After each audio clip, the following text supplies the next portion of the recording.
Welcome to the Glass House. Today I've got an unboxing of some Aeoniums that I bought from Cereal Succulents, a company I haven't used before, but I'm looking forward to seeing what they've got on offer.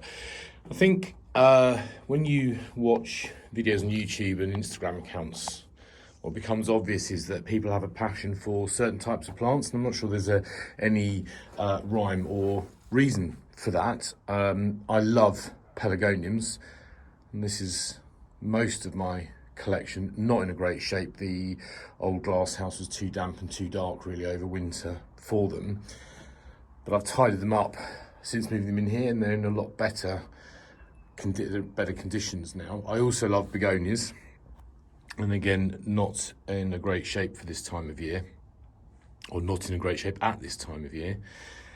And they're probably my two main passions. And you can see under the desk, under the bench here, sorry, I've got some cuttings of Lucerne and curly fireflush, as well as some succulents along here.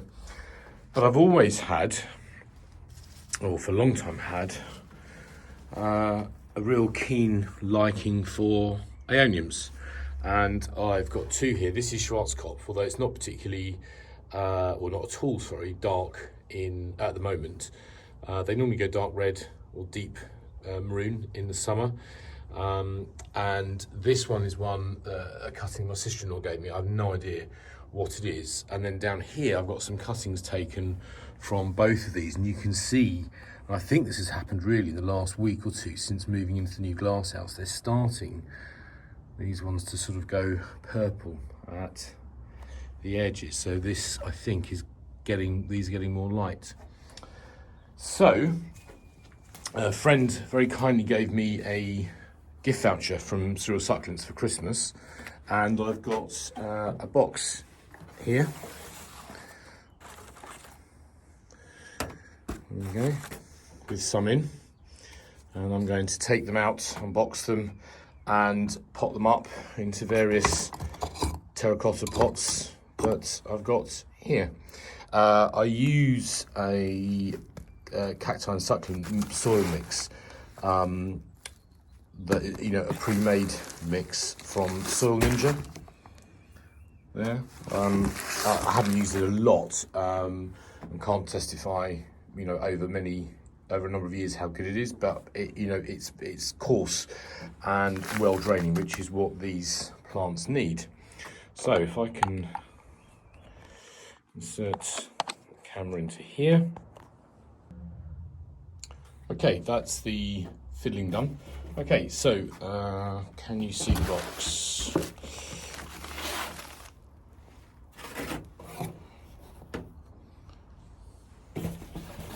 Yeah. Okay, very well packaged.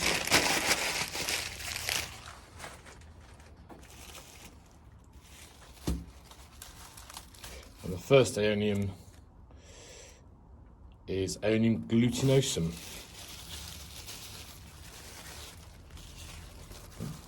So they come as bare root specimens, which is fine. Looks very healthy. Lovely colour of green. Very obviously an Aeonium.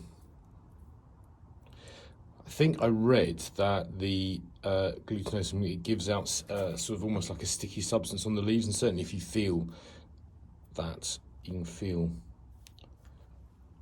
the stickiness of it. So what I'm going to do is pot each one up as I go, and then I can use the label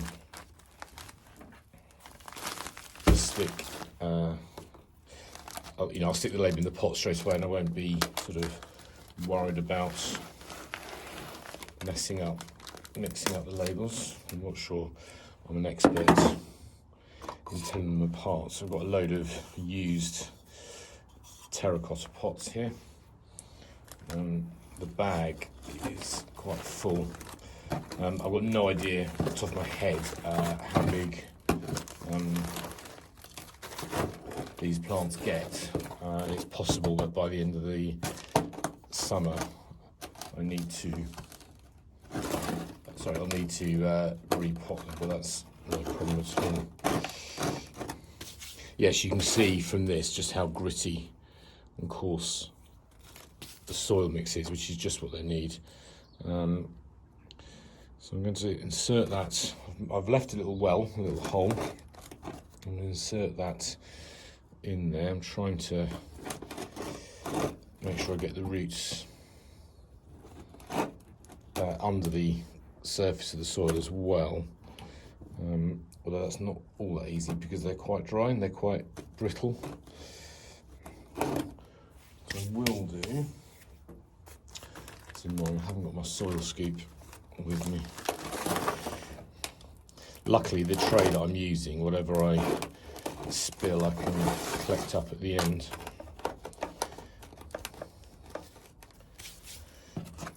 So I won't lose it. I can't remember now off the top of my head how many I bought as my beast of an aloe plant. Move that out of the way. So that's the Glutosum.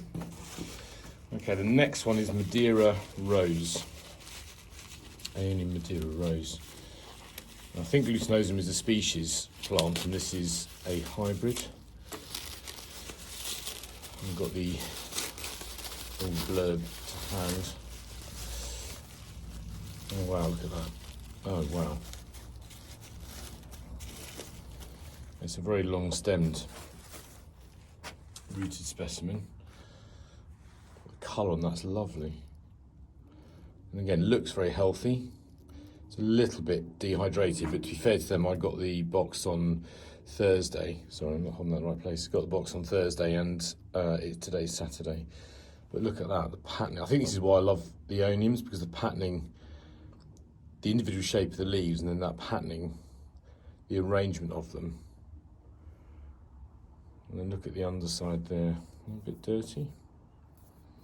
Oh, there's a very faint hint of pink on that as well. Isn't that lovely? Very happy with that. I'll use a bit of a longer pot for this one.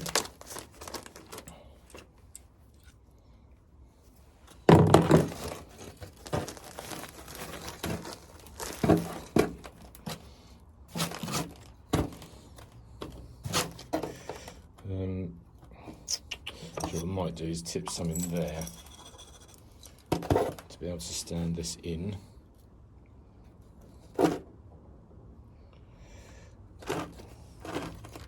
And pour it back and tamp it down.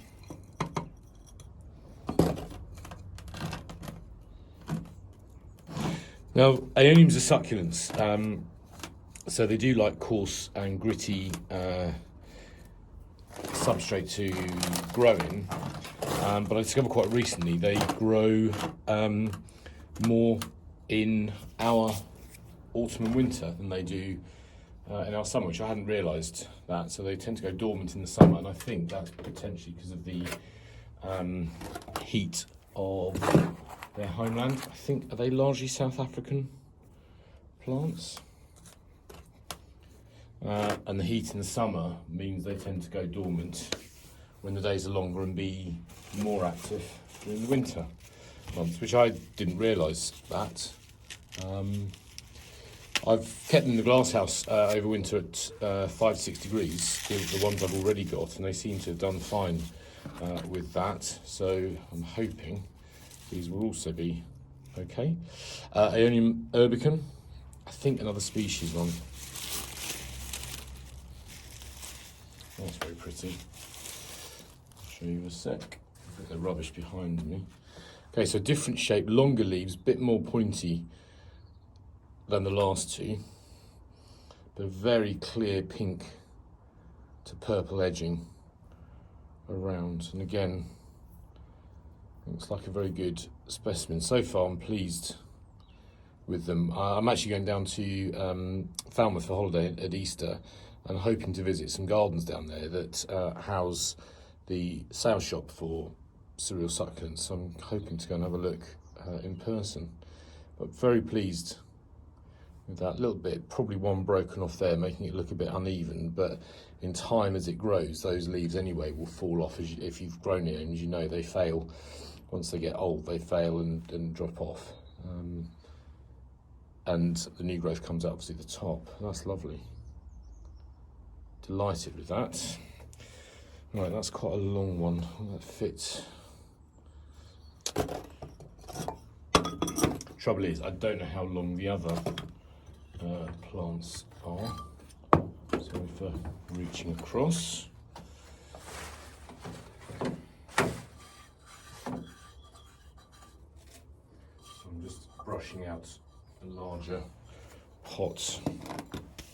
I'm also not putting any crocks in the bottom of this, which I do normally, but in part I'm anticipating that this isn't going to be, these pots aren't going to be the long-term home for these. Let's see, let's get that in. Yeah, that would be good.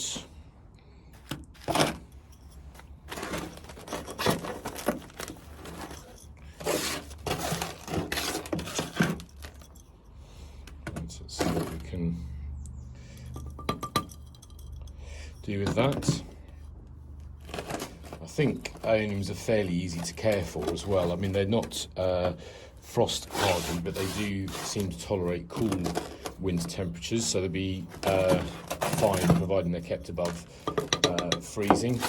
I also understand that they're monocarpic, which means they flower once and then they die, but and I thought the whole plant died.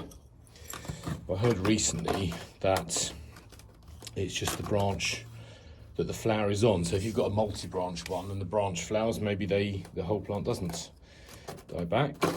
I've never had one flower, and I'm not really interested in them flowering. I want them for the structure and the leaves. Okay, so that's Herbicum in its pot. In terms of watering, I will water, and I'll do it from the bottom.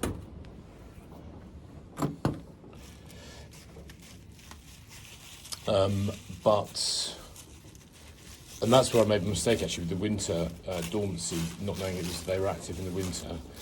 I was tend to keep them dry, but I've been watering my ones more. This, oh look at that. Which one is this? Sunburst. So again, I think this is a hybrid.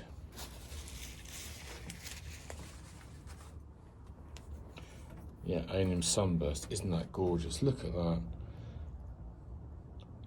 So similar to the Herbicum in the sense it's got a pink edge, but there's slight variegation to this one with a white zone between the green and the pink.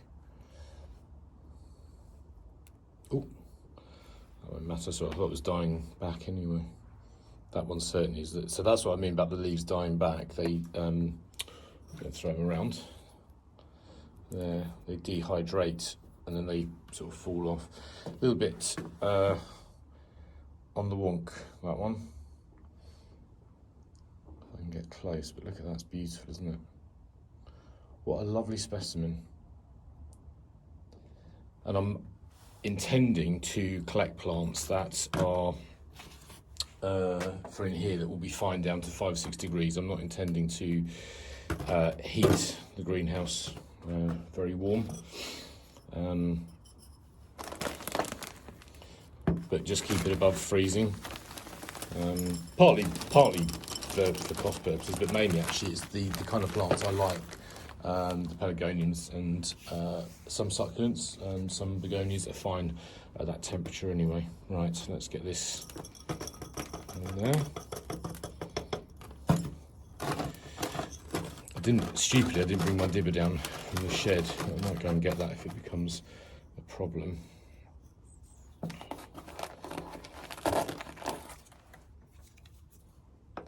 There we go, so that's Aeonium Sunburst.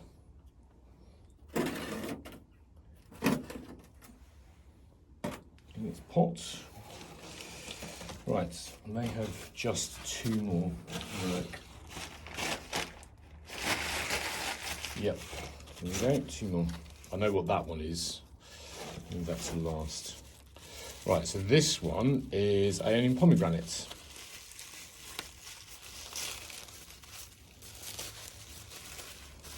I believe Aeoniums are shallow rooted, so they often do well, I think, in wide bowls. I'll show you in a minute the ones I've got. I've got them in those, they're almost like bulb pots. So wide and shallow, and that they don't need the deep roots, I understand. They need to be deep rooted, and the wide pots sort of make them stable because they do get quite tall. So Aeonium Pomegranate. This one's quite closed up at the moment. Whether it stays like that, I don't know. Whether it's just because it's dehydrated, but certainly the older leaves have that beautiful deep red fringing. So this is darker and a bit more red than some of the other ones. And as you can see, this is quite a short stemmed one, so I'm definitely okay using a small pot for that. I'm just blowing out some grit from the heart of it there. Okay, again, very clean, but it is a bit dehydrated, I think. Let's rest that in there.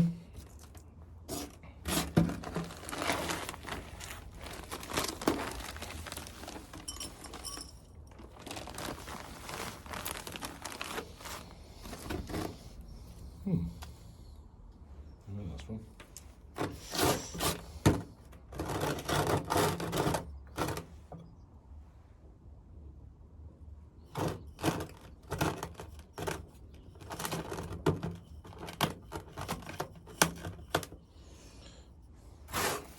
Should have brought my soil scoop down as well. That would have made things a lot easier. These trays are very good though. They do collect, when you're potting stuff up, they do collect any lost soil. And maybe to collect it at the end. So that's Aeonium Pomegranates. Very pleased with that one.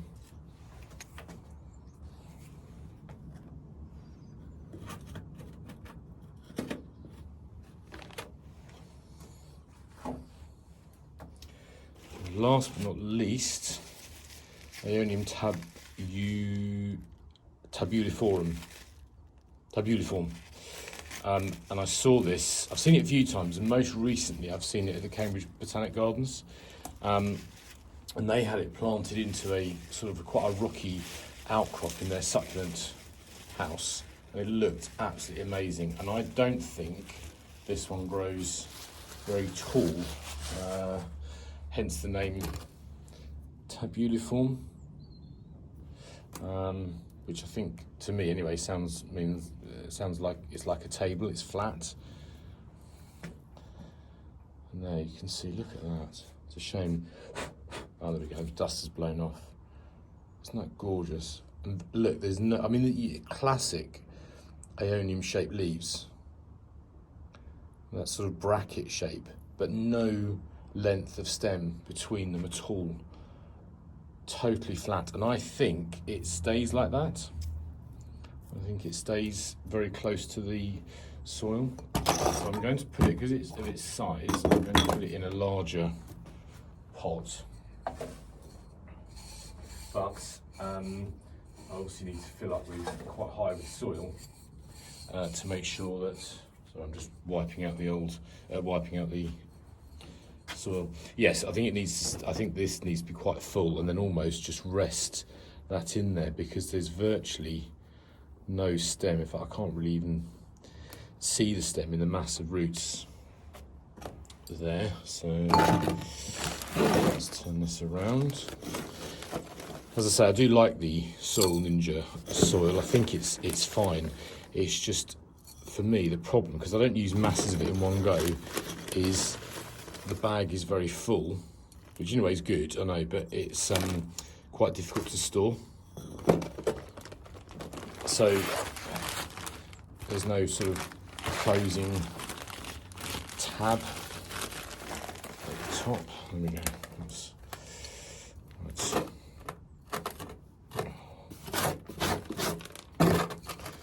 there's quite a gritty nose on the bench.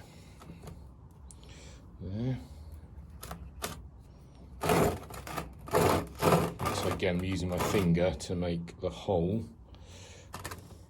A bit worried about this one in terms of letting the soil get too wet in case it rots, because there's no stem to it, and I don't think it will like the soil underneath being too damp.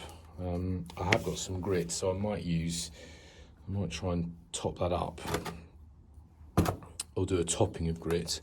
I often do that on plants anyway, but it's more for decoration. But I think on this one there'd be a practical use to it. There we go.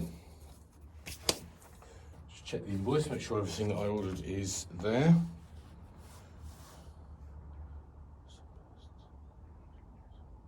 Yeah, so I ordered 1, 2, 3, 4, 5, 6. 1, 2, 3, 4, 5, 6. Yeah, all there. Right, I am very, very pleased with that. I'm just going to pause this. Okay, so I've tidied up the workbench and put the plants back on there. Yeah, I'm really pleased. I mean, I love Aeoniums, and I don't have many different sorts. As I say, I've got Schwarzkopf and an unknown one that I showed you at the start of the video. And I've often looked at websites like Cereal Succulents and sort of coveted different sorts. I mean, some of them is amazing. Some of them they sell for 60, 70 pounds because of their unusualness and rarity. I'm not sure I'd pay that much for one, but certainly as a group of plants like pelargoniums, like begonias, Aeoniums are ones that I do love very much and get a lot of enjoyment out of seeing them grow. And hopefully over the next 12 months to 2 years, I'll see a big change in these. I mean, certainly when they want to, they grow very, very quickly. And the ones that I showed you, the tall ones I showed you earlier on, haven't had all that long. And they have grown a lot in height and produced lots of offspring. So, no doubt I'll update you at some point in the future. But thank you for watching, and happy greenhouse gardening.